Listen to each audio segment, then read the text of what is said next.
मौसम ने बदली करवट और शुरू हो गई थी बारिश। क्लिनिक में हम लोग थे, इतने में ही बारिश शुरू हो गई थी बहुत तेज। तो मुझे लगा कि आज तो भीगते हुए जाना पड़ेगा घर के लिए, लेकिन हमारा कुछ टाइम बाकी था क्लिनिक क्लोज होने में। तो हमने सोचा तब तक बारिश रुक जाएगी, लेकिन बारिश बिल्कुल भी नहीं रुकी थी। हेलो गाइस, जय श्री श्याम। कैसे हैं आप सभी? उम्मीद करती हूँ आप सभी बिल्कुल ठीक होंगे। सर भी चले गए थे, पेशेंट्स भी चले गए थे। हम लोग कितनी देर रुकते, क्योंकि बारिश बिल्कुल भी नहीं रुक रही थी, हमें भी लेट हो रहा था घर के लिए। तो हमने क्लिनिक कर दिया था क्लोज, लाइट सारी ऑफ कर दी थी, डोर पे लॉक लगा दिया था और हम लोग चल दिए थे घर के लिए।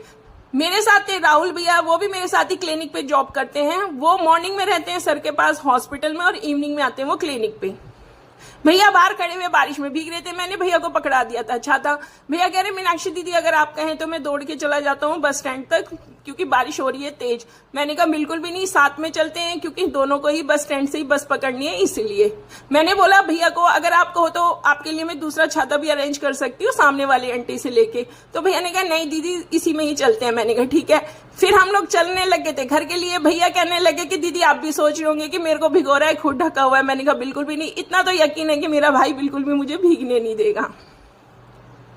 यहाँ पे हम मौसम का लुफ्त उठाते हुए चल रहे थे, क्योंकि गर्मी की वजह से इतना ज्यादा हम लोगों की तबीयत बिगड़ने लग गई थी कि क्या बताएं आपको। लेकिन बारिश से थोड़ी ठंडक हुई, जिससे हमें थोड़ा अच्छा महसूस होने लग गया। यहाँ पे काफी लोग थे जो बाहर बारिश को एंजॉय कर रहे थे, रनिंग भी कर रहे थे।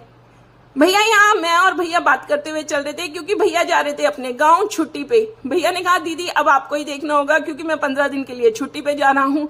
मैंने कहा बिल्कुल, आप बिल्कुल टेंशन फ्री होके अपने घर जाइए, क्योंकि भैया के घर आने वाली है खुशखबरी। भैया बनने वाले हैं जल्दी पापा। अब इस वजह से तो भैया को जाना ही था।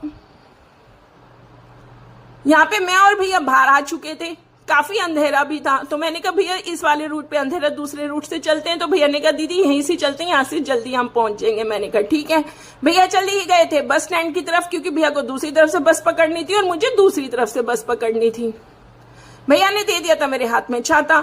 जैसे ही मैं गई उसके थोड़ी देर बाद ही मुझे बस मिल गई थी। मैं बैठ गई थी बस में, बस खाली थी तो सीट भी आसानी से मिल गई थी। मम्मी का फोन आ रहा था, वो कह रही थी कि बस से मत आना, ऑटो से आना, बारिश तेज हो रही है नहीं तो भीग जाओगे। अब मैं मम्मी को क्या बताऊं कि मैं इतनी कंजूस टाइप हूं कि मैं बस से ही जाना पसंद करूंगी। जहां पे 2 रुपए बचे अच्छी बात होती है,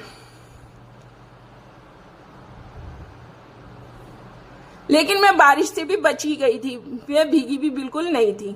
वीडियो पसंद आए तो प्लीज लाइक कीजिए, शेयर कीजिए, सब्सक्राइब कीजिए। अपना ध्यान रखिए, मिलते हैं नेक्स्ट वीडियो में। तब तक के लिए जय शनिदेव।